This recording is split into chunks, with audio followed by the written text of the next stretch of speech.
Différents faits divers nous interpellent et nous incitent à la réflexion. Ils annoncent un événement imminent et d'une grande importance. Mais comment l'analyser?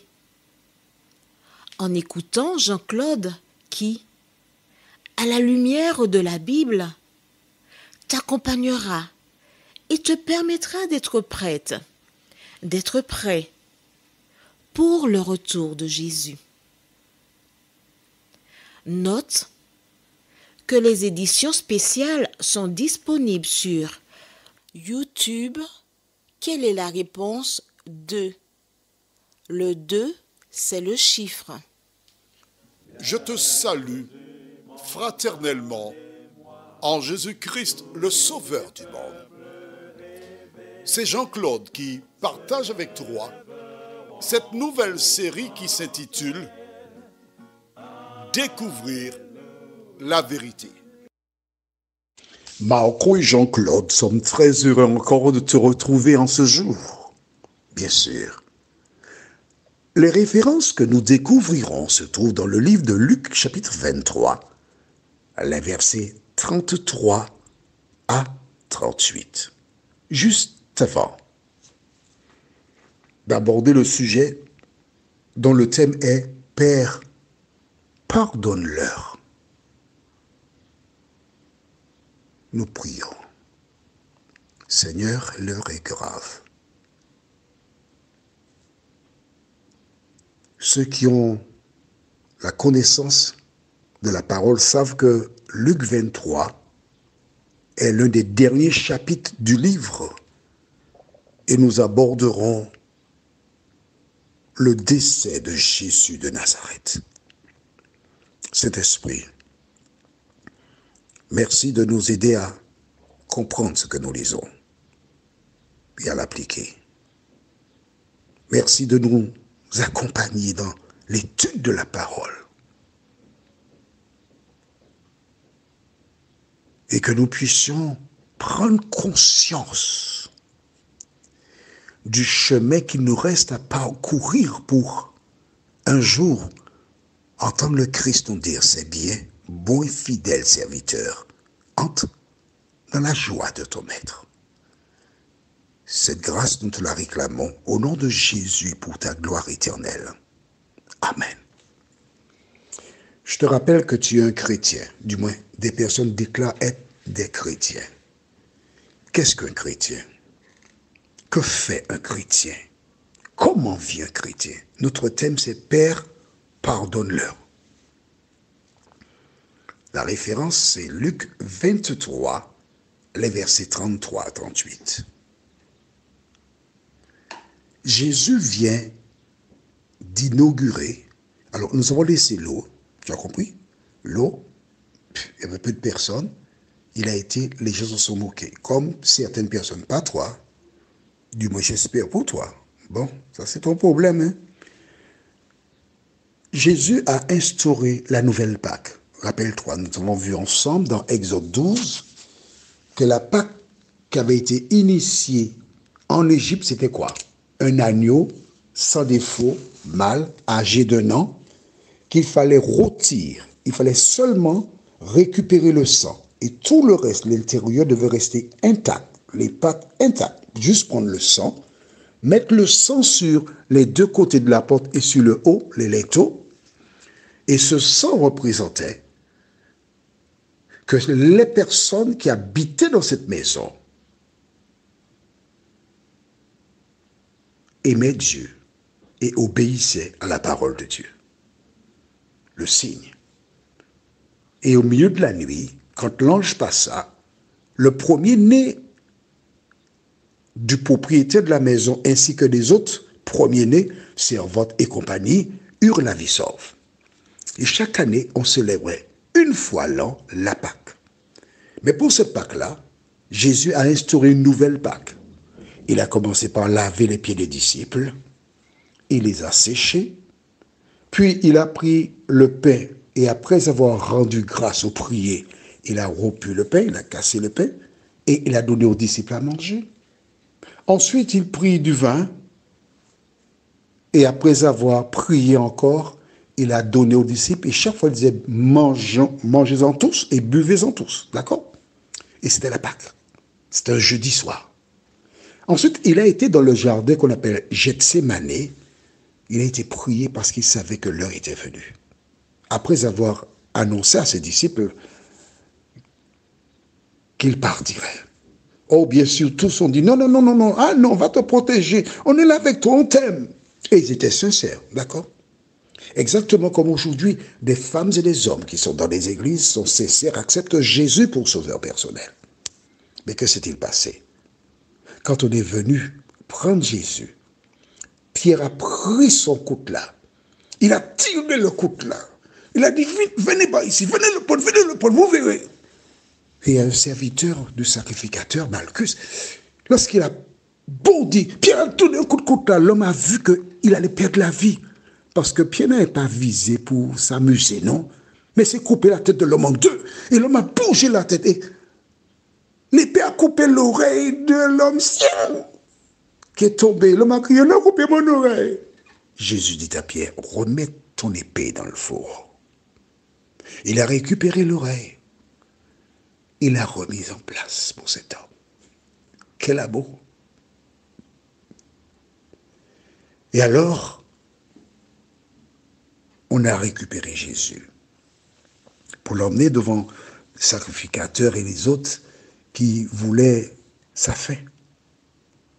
Et ces derniers emmenèrent Jésus vers Pilate. Pourquoi? Parce qu'ils n'avaient pas le droit de mettre à mort quelqu'un. C'est le gouverneur romain qui devait donner l'autorisation.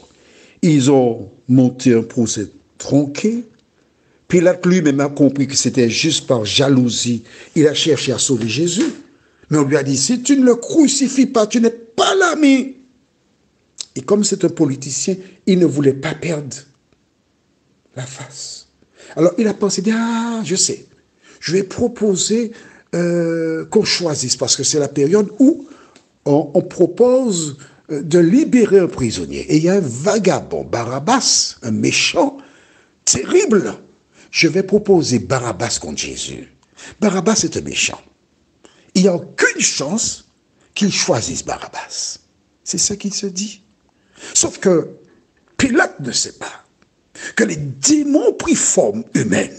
Les démons se sont mélangés à la foule. Et les démons, regardant ceux qui étaient à gauche et à droite, avec un œil menaçant, commencèrent à crier, crucifie-le. Et les personnes qui étaient à droite et à gauche avaient peur. Elles disaient, crucifie-le, crucifie-le. Parce qu'elles avaient peur. Les démons étaient mobilisés pour que Jésus soit mis à mort. Et que s'est-il passé? On lui a donné 39 coups de fouet, puis chargé de la croix. Mais ce qu'il y a de beau, c'est que ces soldats romains qui s'étaient bien amusés, voyant le dos endolori de Jésus, ils réalisaient qu'ils ne pourraient jamais apporter la croix. Alors ils prirent un homme qui descendait. Il dit, viens ici, toi, tu apportes la croix. Et c'est cet homme qui a eu l'honneur de porter la croix de Jésus de Nazareth. La croix par laquelle, toi et moi aujourd'hui, nous avons la paix. Et on en a donc. Et nous lisons à partir du verset 33. Je m'arrêterai en cours de route, faire de petits commentaires. Lorsqu'ils furent arrivés au lieu appelé Crâne, ils le crucifièrent là, ainsi que les deux malfaiteurs, l'un à droite, l'autre à gauche. Jésus dit, Père, pardonne-leur, car ils ne savent pas ce qu'ils font. Mon ami, Tu te dis être une chrétienne, un chrétien, pardon. Mais parfois nous faisons comme des crétins. Quelles sont tes relations avec celles et ceux qui te font du tort? Tu as accepté Jésus comme sauveur. Oh oui, j'ai accepté Jésus et c'est sauvé.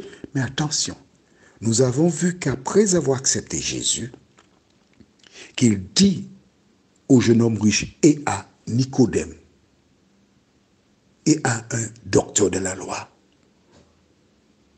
si tu veux entrer dans la vie, observe les commandements. Ensuite, à ce docteur de la loi, il a raconté l'histoire du bon samaritain, l'attitude à avoir envers celles et ceux qui sont en difficulté. Et il a ajouté, fais de même. Est-ce que tu agis ainsi?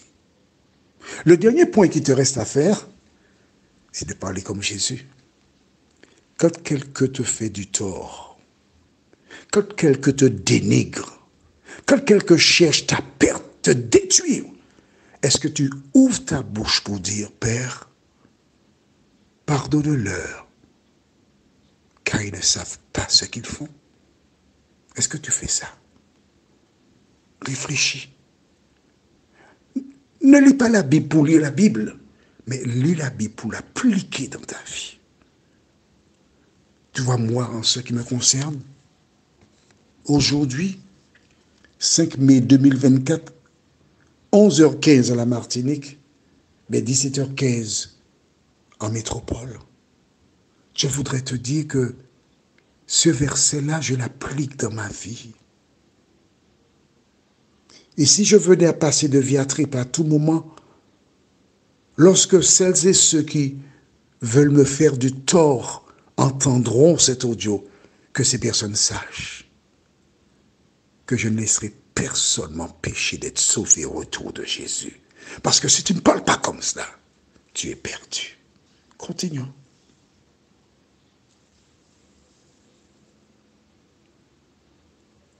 Ils se partagèrent ses vêtements en tirant au sort.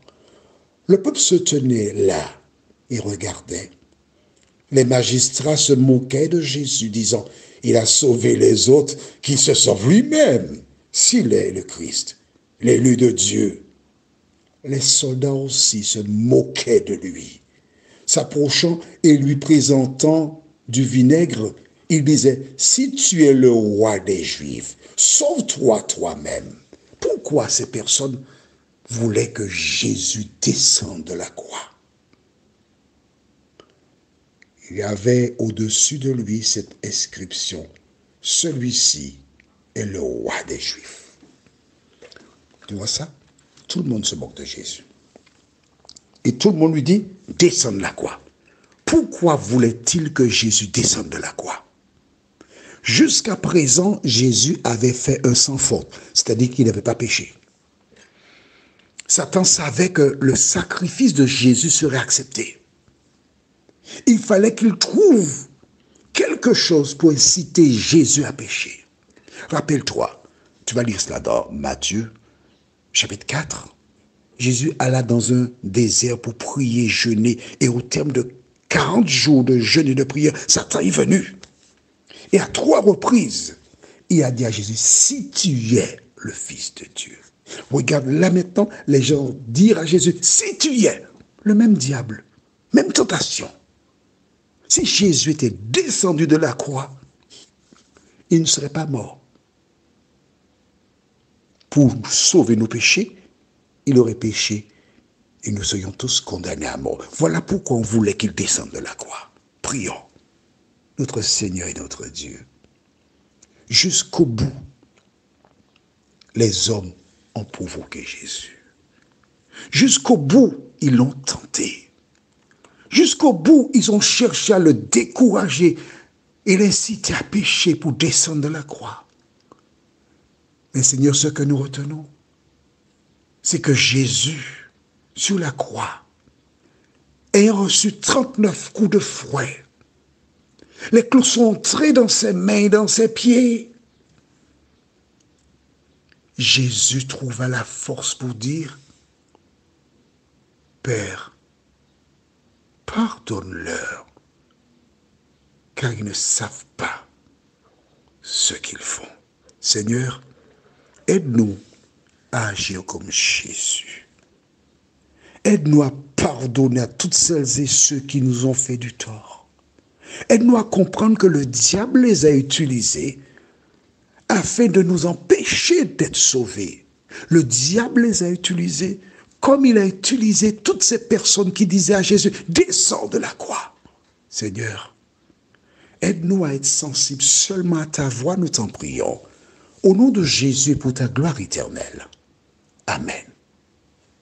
La référence pour la prochaine fois se trouve dans Luc 23, les versets 39 à 41. Luc 23, 39 à 41.